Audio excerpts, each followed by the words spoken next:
정말 충격적인 모습입니다. 어떻게 공공장소에서 버젓이 똥을 쌀 수 있는 걸까요? 도대체 이해할 수 없다는 표정으로 그들의 행동을 바라보고 있는 미국인 기자가 있습니다. 이런 몰상식한 중국인들 때문에 유럽연합EU는 중국인 입국 금지 조치 논의를 시작했고, 중국인들은 이에 반발의 단체로 대사관을 향해서 가두행진 시위를 벌이고 있었죠. 대체 무슨 일이 벌어지고 있길래 중국인들이 이렇게까지 들고 일어난 걸까요? 지금 바로 사연 시작합니다. 시청하시기 전에 좋아요와 구독 부탁드립니다. 안녕하세요. CNN 기자 윌리엄입니다. 오늘 저는 충격적인 소식을 전하게 되었습니다. 브뤼셀 EU 본부에서 긴급회의가 소집되었다는 소식이었죠. 회의 안건은 다름 아닌 중국 관광객들의 심각한 공중도덕 위반 사태였습니다. 지난주 파리의 에펠탑 앞에서는 믿기 힘든 광경들이 펼쳐졌습니다. 한 중국인 관광객이 갑자기 길거리에서 용변을 보기 시작했죠. 주변 관광객들과 현지인들은 경악을 금치 못했습니다. 현장을 목격한 프랑스인 마리 뒤퐁 씨는 처음에는 제가 잘못 본 줄 알았어요. 하지만 그들은 전혀 부끄러워하지 않았고 오히려 주변 사람들이 이상하다는 듯 쳐다보더군요. 더욱 충격적인 것은 이것이 단발성 사건이 아니었다는 점입니다. 로마의 트레비 분수대 앞에서는 한 중국인 여성이 아이에게 그 자리에서 소변을 보도록 했습니다. 현지 경찰이 제지하려 했지만 그 여성은 오히려 화를 내며 우리나라에서는 이게 자연스러운 일이라고 주장했다고 합니다. 베니스의 산마르코 광장에서도 유사한 사건이 발생했습니다. 관광객 무리 중 한 명이 기둥 뒤에서 용변을 보다가 적발되었죠. 현장에 있던 이탈리아 관광경찰 마리오는 최근 6개월간 이런 류의 신고가 300건이 넘었다고 증언했습니다. EU 의회에서는 이러한 사태의 심각성을 인지하고 특별 대책 마련에 들어갔습니다. 프랑스 대표는 더 이상 이런 상황을 방치할 수 없다며 강경한 입장을 보였죠. 독일 대표 역시 공공장소에서의 기초적인 위생 수칙마저 지켜지지 않는다면 우리는 단호한 조치를 취할 수밖에 없다고 발언했습니다. 특히 충격적이었던 것은 루브르 박물관에서 일어난 사건이었습니다. 루브르 박물관 앞 분수대에서 한 중국인 관광객이 발을 담그고 있었던 거였죠. 박물관 관계자는 공공장소에서 어떻게 이런 행동을 하냐며 탄식했습니다. 이탈리아의 베네치아에서는 더욱 놀라운 광경이 목격되었습니다.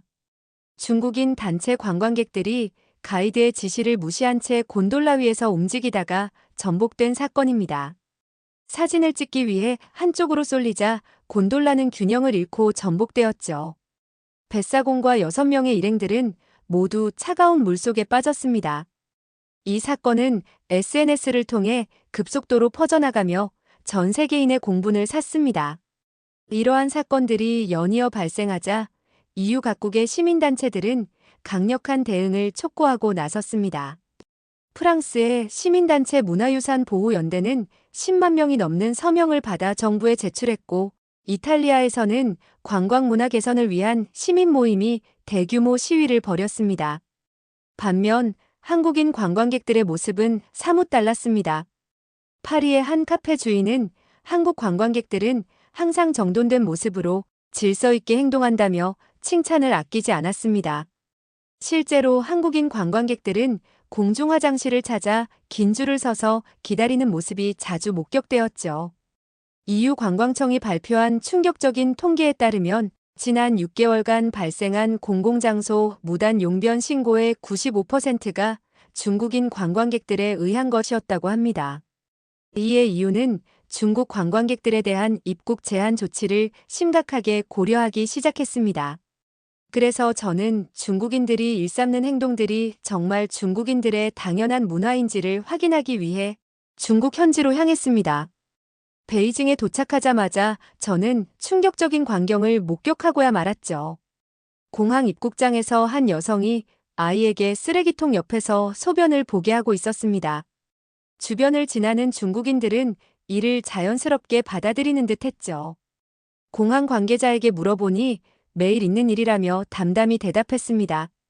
저는 그런 답변이 정말 충격적이었습니다. 얼마나 많은 사람들이 그랬기에 저런 반응일까? 베이징 왕푸진 거리에서는 더 놀라운 광경이 펼쳐졌습니다. 길거리 음식점 앞에서 한 아이가 길가의 용변을 보고 있었고 부모는 그저 지켜보고 있었죠. 제가 카메라를 들자 오히려 아이의 엉덩이를 닦아주는 모습을 자랑스럽게 보여주려 했습니다. 이해를 돕기 위해 저는 현지 사회학자 장웨이 교수를 만났습니다. 중국에서는 아이들의 용변은 자연스러운 것으로 여겨져 왔습니다. 특히 개방식 바지라는 것이 있는데 이는 아이들이 쉽게 용변을 볼 수 있도록 밑이 터진 바지입니다. 만리장성에서는 더욱 충격적인 광경이 펼쳐졌습니다. 관광객들이 성벽 구석에서 용변을 보고 있었고 심지어 어떤 이들은 이를 사진으로 찍어 SNS에 올리고 있었죠. 현지 가이드는 화장실이 멀어서 어쩔 수 없다며 변명했습니다. 상하이의 와이탄 지역에서도 유사한 광경이 목격되었습니다. 화려한 고층 빌딩 앞에서 단체로 용변을 보고 있었고 사람들은 이를 당연하게 여기는 듯했죠. 한 어머니는 아이들의 자연스러운 생리 현상을 막으면 안 된다고 주장했습니다. 특히 충격적이었던 것은 베이징의 한 쇼핑몰 에스컬레이터 옆에서 일어난 일이었습니다. 한 아이가 그 자리에서 용변을 보기 시작했고 주변 사람들은 그저 발걸음을 돌릴 뿐이었죠. 청소부는 하루에 몇 번씩 이런 일이 있다며 한숨을 쉬었습니다. 시안의 병마용 박물관에서는 세계문화유산 앞에서 비슷한 광경이 벌어졌습니다. 한 무리의 관광객들이 전시장 구석에서 아이들의 용변을 처리하고 있었죠. 관리자가 제지하려 했지만 아이들은 참을 수 없다며 버텼습니다.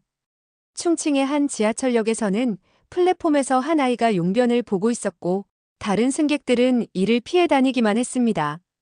영무원은 매일 이런 일이 있어서 특별한 청소 인력을 배치했다고 말했죠. 현지 전문가들에 따르면 이러한 현상은 중국의 급격한 경제성장 과정에서 도시화가 진행되면서도 전통적인 위생관념이 바뀌지 않은 데서 비롯된다고 합니다. 특히 한 자녀 정책으로 인해 아이들에 대한 과보호가 심해진 것도 한 원인이라고 지적했죠. 중국 정부도 이 문제의 심각성을 인식하고 있었습니다. 베이징 시청의 한 관계자는 시민들의 공공예절 교육을 강화하고 있다며 특히 해외 여행객들을 위한 특별 교육 프로그램도 준비 중이라고 밝혔습니다. 하지만 현지에서 만난 많은 중국인들은 여전히 이러한 행동이 문제가 된다는 인식이 부족해 보였습니다. 오히려 아이들의 자연스러운 행동을 왜 막느냐며 반문하는 경우가 많았죠. 취재 마지막 날 한 중국인 학자는 저에게 이렇게 말했습니다. 문화의 차이를 이해하는 것도 중요하지만 이제는 우리도 국제적인 기준에 맞춰 변화해야 할 때입니다. 하지만 이런 변화는 하루아침에 이루어질 수 없겠죠. 중국 현지 취재 후 저는 한국을 찾았습니다. 중국과 지리적으로 가까운 한국은 어떤 위생 문화를 가지고 있는지 궁금했기 때문입니다. 인천국제공항에 도착하자마자 확연한 차이가 느껴졌습니다. 공항 화장실은 깨끗하게 관리되고 있었고 이용객들은 질서 있게 줄을 서서 기다렸죠. 특히 인상적이었던 것은 화장실을 사용한 후 모든 사람들이 꼼꼼히 손을 씻는 모습이었습니다. 서울 명동의 한 대형 쇼핑몰에서 만난 김미영 할머니는 중국의 얘기를 듣자 화장실은 당연히 공중화장실을 이용해야죠. 길거리에서 그런 일을 한다는 건 상상도 할 수 없어요. 라며 단호하게 말씀하셨습니다. 지하철에서도 한국인들의 높은 시민의식이 돋보였습니다. 아이를 데리고 탑승한 한 어머니는 아이가 화장실에 가고 싶다고 하자 즉시 가장 가까운 역에서 내려 역사 내 화장실을 이용했습니다. 저는 그녀를 인터뷰할 수 있었죠. 아이에게 기본적인 공중도덕을 가르치는 것은 부모의 의무라고 생각해요. 어릴 때부터 공공장소에서는 조용히 해야 하고 다른 사람에게 피해를 주지 않아야 한다고 가르치고 있습니다. 경복궁과 같은 유적지에서도 한국인들의 질서 의식은 빛났습니다. 수학여행을 온 중학생들은 선생님의 지도 아래 질서정연하게 화장실을 이용했고 사용 후에는 반드시 손을 씻었죠. 인솔교사는 위생교육은 초등학교 때부터 시작됩니다. 특히 손 씻기의 중요성을 강조하죠라고 설명했습니다. 한강공원에서 만난 젊은 부부는 돗자리를 펴고 도시락을 먹고 있었습니다. 식사를 마친 후에는 쓰레기를 꼼꼼히 분리수거했고 아이가 화장실에 가고 싶다고 하자 즉시 공원 화장실로 데리고 갔죠. 아이가 아무리 어려도 공공장소에서 용변을 보게 하는 건 말이 안 되죠. 그건 아이를 위해서도 좋지 않아요. 기본적인 예의를 가르쳐야 하니까요. 아이 아빠가 말했습니다. 서울의 한 어린이집을 방문했을 때는 더욱 놀라웠습니다. 3살 아이들도 손 씻기와 화장실 사용법을 체계적으로 교육받고 있었기 때문입니다. 원장 선생님은 위생교육은 예절 교육의 기본이라며 어릴 때부터 습관을 들이는 것이 중요하다고 강조했습니다. 대한소아과학회 김원섭 회장은 한국의 위생교육은 가정에서부터 시작됩니다. 특히 식사 전후와 화장실 사용 후 손 씻기는 어릴 때부터 철저하게 교육받죠. 이런 교육이 성인이 되어서도 자연스럽게 이어지는 것이라고 설명했습니다. 한국문화연구가 제임스 리 교수는 한국인들의 높은 위생의식은 오랜 역사와 전통에서 비롯됐다며 특히 현대에 들어서는 공중도덕과 위생관념이 더욱 강화되었다고 분석했습니다. 중국의 충격적인 모습만 보다가 대비되는 한국의 모습을 보니 한국이 경제적으로나 문화적으로 선진국 반열에 올랐다고 느꼈습니다. 한편 이후에 중국인 입국 조치 금지 반응에 중국에서는 격렬한 반대 시위가 일어났습니다. 베이징에 있는 유럽 국가대사관으로 수천 명의 중국인들이 모여 거센 항해 시위를 벌였죠. 이것은 명백한 인종차별이다. 우리의 문화를 존중하라. 중국인 차별을 즉각 중단하라. 등의 플래카드를 든 시위대는 EU 대사관을 향해 분노를 표출했습니다. 일부 시위대는 프랑스 국기와 독일 국기를 불태우는 과격 행동도 보였죠. 상하이의 프랑스 영사관 앞에서도 수만 명의 시위대가 모였습니다. 한 시위 참가자는 우리는 단지 아이들의 자연스러운 생리 현상을 받아들일 뿐인데 왜 우리를 야만인 취급하느냐며 울분을 토했습니다. 영사관 앞에서는 루이비통, 샤넬 등 프랑스 명품 가방을 찢어버리는 퍼포먼스도 벌어졌죠. 중국 SNS 웨이보에서는 유럽 여행 보이콧 운동이 폭발적으로 번져나갔습니다. 유럽은 가지 말자, 우리도 유럽 관광객을 받지 말자는 해시태그가 수억 건의 조회수를 기록했죠. 한 유명 인플루언서는 자신의 파리 여행을 전면 취소하는 모습을 라이브로 방송하며 우리의 자존심을 지키자고 외쳤습니다. 광저우의 한 쇼핑몰에서는 수백 명의 시위대가 모여 유럽 브랜드 불매 운동을 벌였습니다. 더 이상 유럽 제품을 사지 말자. 우리는 중국인이라는 것이 자랑스럽다. 를 외치며 행진했죠. 일부 시위대는 유럽 브랜드 매장 앞에서 아이들의 기저귀를 갈아주는 퍼포먼스를 벌이기도 했습니다. 충칭에서는 더욱 극단적인 시위가 벌어졌습니다. 한 무리의 시위대가 유럽 레스토랑 앞에서 집단으로 용변을 보는 퍼포먼스를 시도했다가 경찰에 연행되는 사태까지 발생했죠. 시위대는 이것이 우리의 문화이고 자유다라고 주장했습니다. 중국 정부도 강경하게 대응했습니다. 외교부 대변인은 EU의 조치는 중국인의 인권을 침해하는 것이라며 상응하는 조치를 취할 것이라고 경고했죠. 관영 매체들은 연일 EU를 비난하는 사설을 쏟아냈고 일부 매체는 유럽 관광객들의 무례한 행동을 모아 보도하기도 했습니다. 베이징의 한 대학에서는 학생들이 자발적으로 문화 존중 집회를 열었습니다. 서구의 기준으로 우리를 판단하지 말라, 문화의 다양성을 인정하라는 구호가 캠퍼스에 울려 퍼졌죠. 한 교수는 이것은 새로운 문화 제국주의라며 EU의 결정을 강하게 비판했습니다. 청두의 거리에서는 시민들이 자발적으로 유럽 제품을 모아 불태우는 시위를 벌였습니다. 우리의 돈은 더 이상 유럽에 가지 않는다. 라고 외치며 명품 가방과 의류를 불태웠죠. SNS에서는 이 영상이 폭발적으로 공유되었습니다. EU와 중국 간의 갈등이 고조되는 가운데 양측은 마침내 협상 테이블에 마주 앉았습니다. 브뤼셀에서 열린 긴급 회담에는 EU 대표단과 중국 문화관광부 대표단이 참석했죠. EU 측은 명확한 입장을 전달했습니다. 우리는 문화적 차이를 존중합니다. 하지만 기본적인 공중위생과 도덕은 보편적 가치입니다. 파리의 에펠탑 앞에서만 하루 평균 15건의 노상 배변 사건이 발생하고 있습니다. 루브르 박물관에서는 지난달에만 150건의 문제 행동이 보고되었죠. 중국 측은 처음에는 강경한 태도를 보였습니다. 이는 우리 문화에 대한 모욕이다라며 반발했죠. 하지만 EU가 제시한 구체적인 통계 자료와 현장 영상들을 확인한 후 태도가 눈에 띄게 누그러졌습니다. 양측은 48시간의 마라톤 협상 끝에 다음과 같은 해결책에 합의했습니다. 중국은 해외여행 예정자를 대상으로 글로벌 에티켓 교육을 의무화하기로 했습니다. 최소 3시간의 교육을 이수해야만 비자 신청이 가능하도록 했죠. EU는 주요 관광지에 중국어로 된 안내문을 설치하고 화장실 위치를 더욱 명확하게 표시하기로 했습니다. 중국 정부는 자국민의 해외여행 시 부적절한 행동에 대해 블랙리스트를 작성하고 위반자의 해외여행을 일정 기간 제한하기로 했습니다. 특히 주목할 만한 것은 한국의 공중도덕 교육 시스템을 벤치마킹하기로 한 것입니다.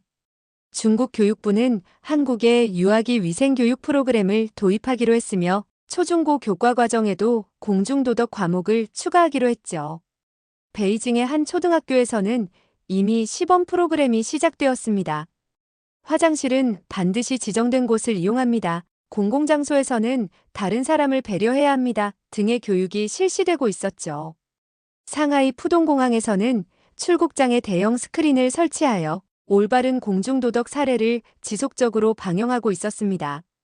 세계인의 시민이 되자라는 슬로건 아래 구체적인 행동 지침들이 제시되었죠. 중국 최대 여행사 시트립은 모든 해외 패키지 여행 상품에 글로벌 매너 교육을 포함시켰습니다. 가이드들도 특별 교육을 받아 관광객들의 부적절한 행동을 사전에 방지하도록 했죠. EU의 한 관계자는 이번 합의가 완벽한 해결책은 아닐 수 있지만 중요한 첫걸음이라며 양측이 서로를 이해하고 존중하는 계기가 되길 바란다고 말했습니다. 중국 소셜미디어에서도 변화가 감지되었습니다.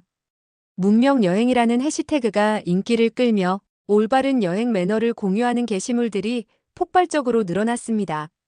한 인플루언서는 이제 우리도 세계 시민으로서 책임감을 가져야 할 때라며 의미 있는 메시지를 전했죠.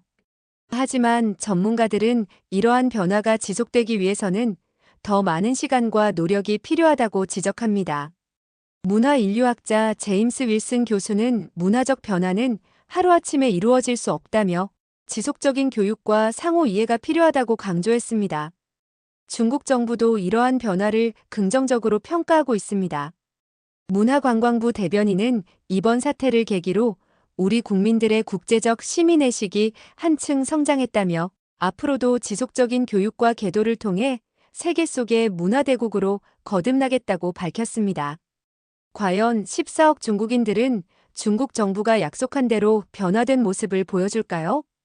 베이징에서 마지막 취재를 마무리하며 성숙한 중국인으로 거듭나길 기대해봅니다.